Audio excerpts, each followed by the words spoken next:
صدر مجلس بیرسٹر اسدالدین اویسی کی سرپرستی میں حلقہ بہادرپورہ میں نوجوانوں کو روزگار سے مربوط کرنے کے سلسلے میں ایڈوانس ٹیکنالوجی سینٹر کا قیام عمل میں لایا گیا۔ رکن اسمبلی محمد مبین نے سینٹر کا افتتاح انجام دیا۔ اس موقع پر رکن اسمبلی نے بتایا کہ اولڈ سٹی ITI کے ٹاٹا اور BDL کے اشتراک سے اس سینٹر کا افتتاح کیا گیا ہے۔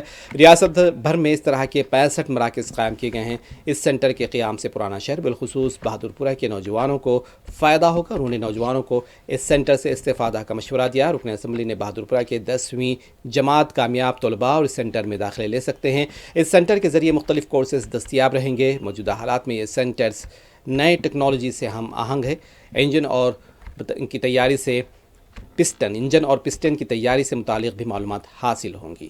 بے روزگار نوجوان اس سے استفادہ کر سکتے ہیں۔